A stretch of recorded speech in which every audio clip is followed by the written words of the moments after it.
Well, hail.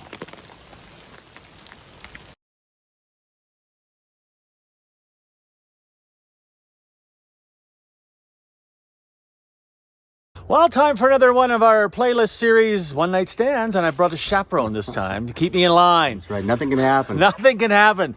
Scott and I are here at the Glacial Boulder Trailhead, and we're going to go out to a 7-mile hole on the 7-mile hole trail and explore the Grand Canyon of Yellowstone. All right, let's go. Let's do it. So, just to show you, no fires on this trail, we knew that. We are going out to the actual 7-mile hole campground, which is 8 kilometers or 5 miles. There are 2 campgrounds before that that we're going to pass. And of course, no fires, no pit toilets, which has pretty much been the case most places that we visited here in Yellowstone National Park. So yeah, I'm going to try to avoid the hail. We sat out a little hailstorm and just talked to a couple of day hikers who had a couple minutes of hail they had to endure, but pretty easy walk for us today, mostly downhill, and boy, when I show you that, you're going to think, ooh, how's that going to be tomorrow? Yeah. We were coming into town, we saw a helicopter hovering, and then we just met 2 park rangers. A little search and rescue going on today. So, and they even checked our permits. That's a rarity, isn't it, Scott? Have your permit checked. I think the first time in the bush I've ever had it checked. Yeah. Anyway, we're all good. And, well, keep the tape rolling here. Get our first view. I guess we should stop because we haven't really seen it yet. Yeah, of the Grand Canyon of Yellowstone. And this is our home for the night. Mother of God, look at that. I don't want to scramble that. Should be pretty loose. Imagine it scrambling that. What Look a mess. at that. Woo!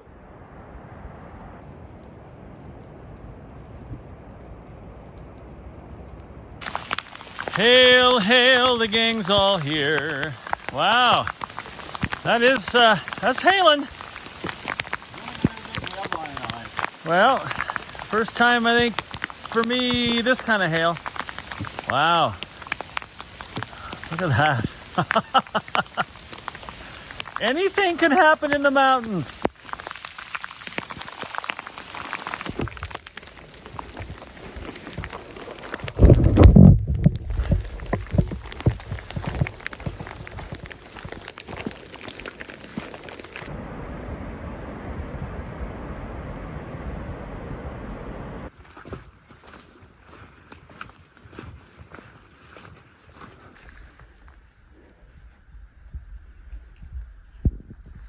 All right, walking up to the junction.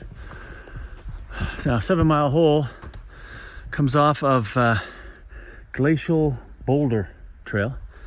And so we're gonna go this way. We're over halfway there, a little over halfway there, and well, the big drops start happening soon. Whew. It's great today, but tomorrow morning's gonna be fun. 5.25 kilometers, I'll flash up in miles. There you go.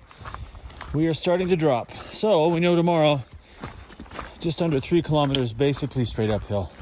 And this may look steep on video, but we're not even to the steep part yet. Well, as you can see, the trails changed significantly. Now into that kind of switchbacky catwalk cut that you see in so many places after spending, the rest of the time on that big wide trail. So, we'll be picking our way down here in the hail.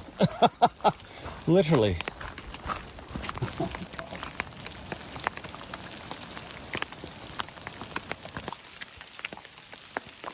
Well, hail. Thermal features. Right along the Yellowstone River. Look at that.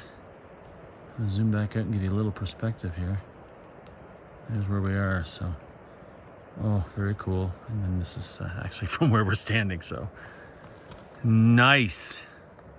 Isn't that cool? Just see those little steam puffs right next to the riverbank. Unbelievable. Yeah. Might be shooting some hot water right into the river there. Well, we could warm up.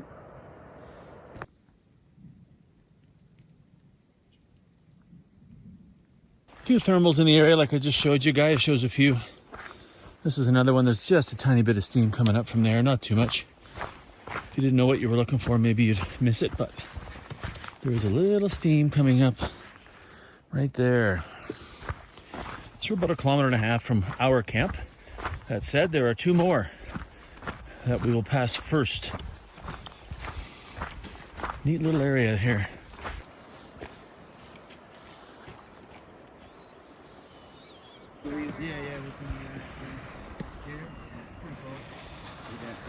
What's gurgling in there?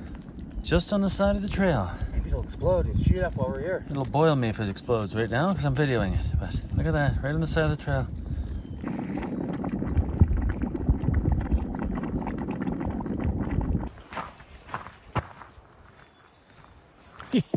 Still bubbling or no? No, just full of rainwater. Rainwater. Yeah. That's not bad. Another one here though. It's kind of steaming. Wow. Her nest was right beside the trail. Her babies were all underneath her and I scared her and the babies all scattered. We should go this way. All the little ones are, we're gonna go this way and get out of the way. All the little ones are calling for mom. We're gonna give them a wide berth.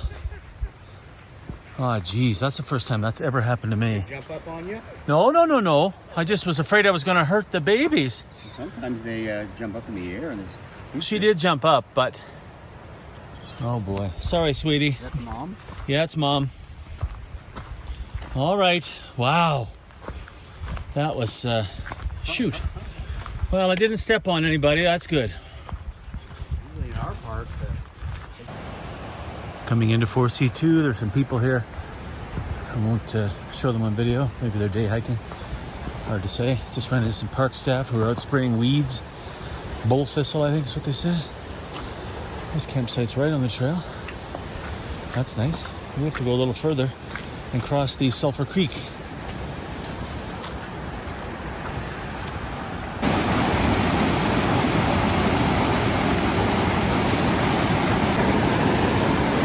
I use my trekking poles to see where I can put things. Scott watched me. Smart guy, threw the trekking poles over. Use your arms. Perfect. Sulphur Creek, and you can tell. Not too far from camp. And that's the Yellowstone River.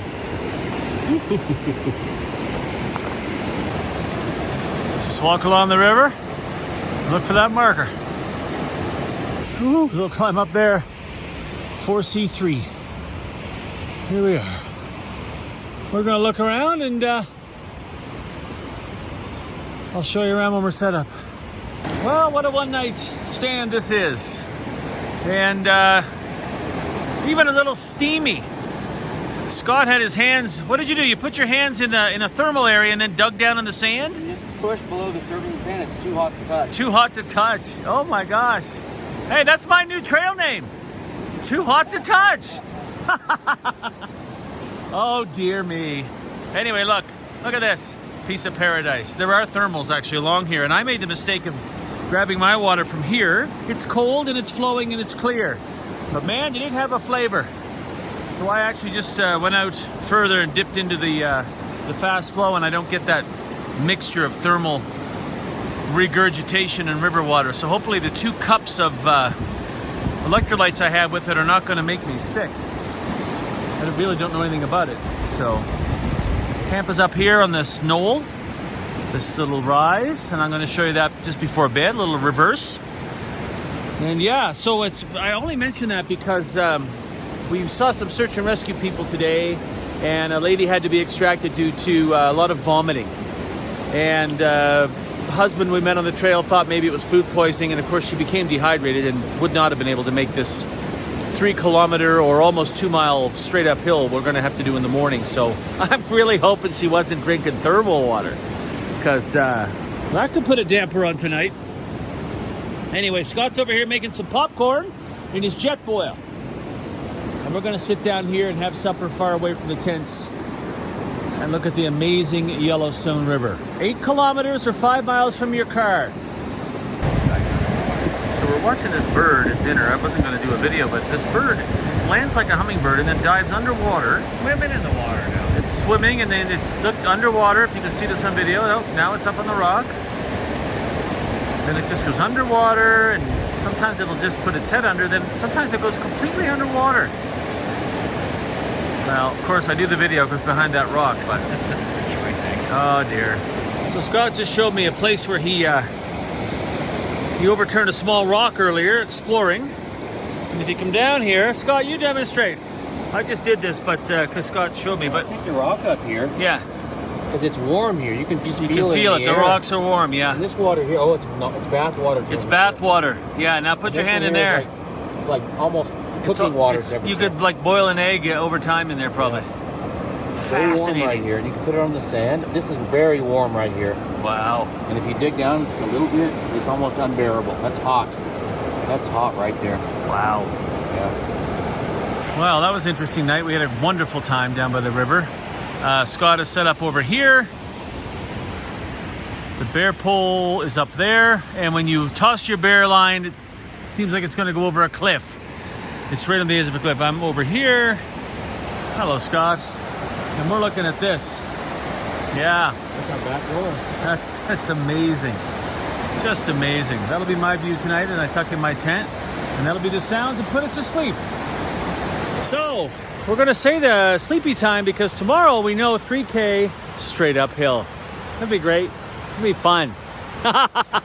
See you in the morning.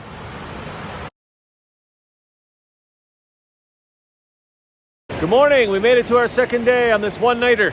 This one-night stand in Yellowstone National Park at 7 Mile Hole. And what a stunning spot to wake up. Look at this. We had quite the evening.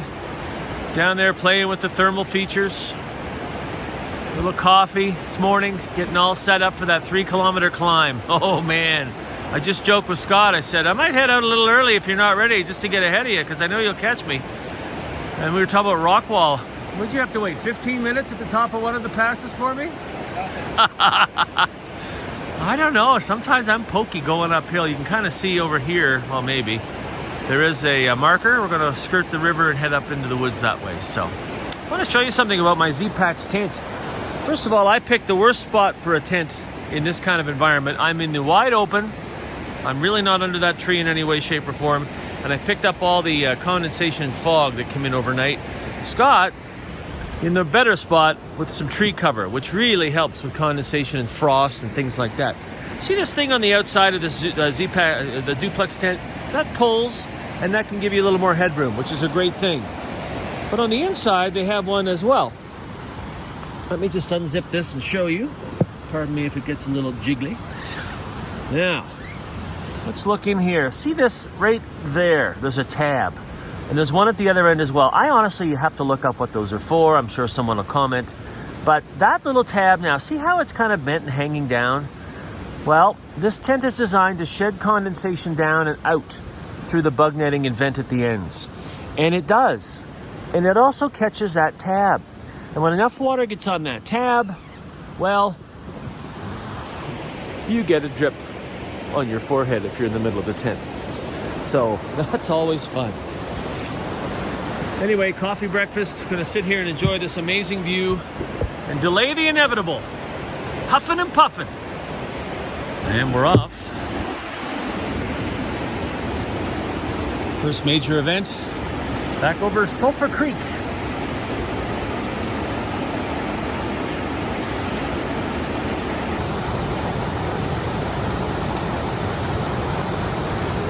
Coming up to the grouse incident area. Now, be very careful going through here. She had a lot of babies in that brood of hers. See if she's still around. Where are you, honey? Let's hope you moved the team. Where are you? All right. Oh, maybe she's up there. Good. Well, let's see how we do. Oh, I hope they're all okay. All right, well, she's moved on. That's good.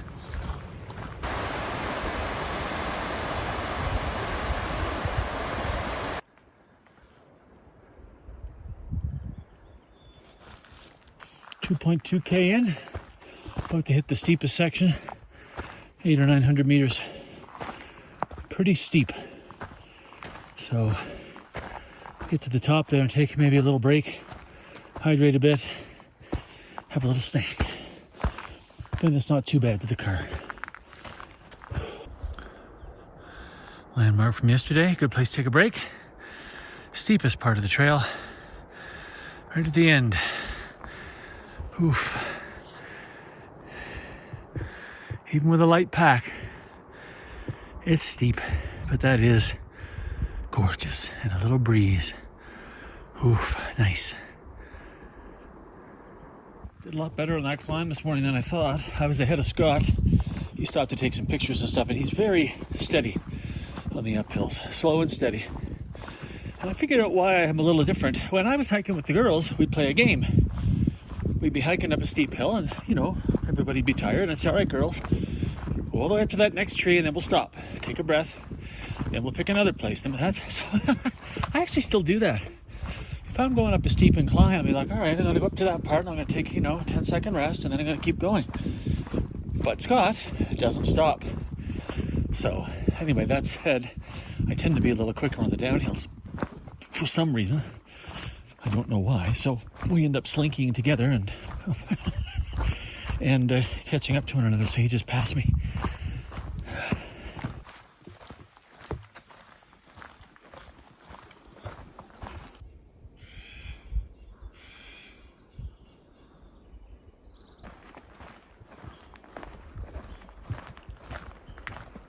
Well, even on a one-nighter, you kind of have to be prepared for everything.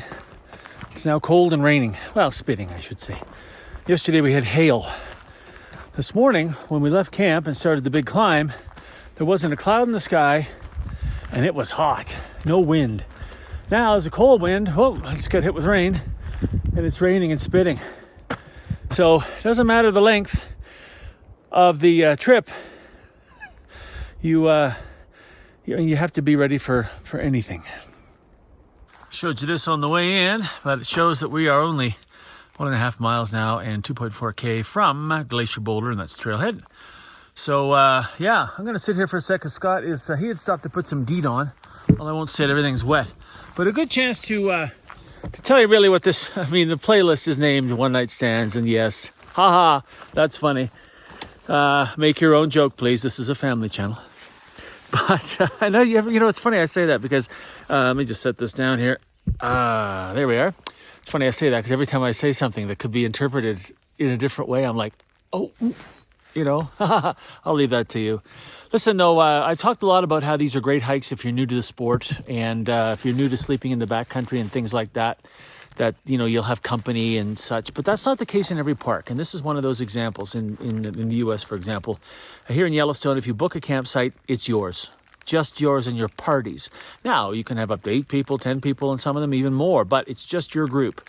In Canada, off the top of my head, Fundy National Park is like that. If you're booking one of the campsites out there, it's yours for the night. So, if having others around you is important, then keep that in mind and check. Otherwise, these are great hikes for gear testing, getting used to sleeping and being in the backcountry with animals and poop on the trail and all that kind of stuff. And I think just a really good introduction for you. So I hope they help.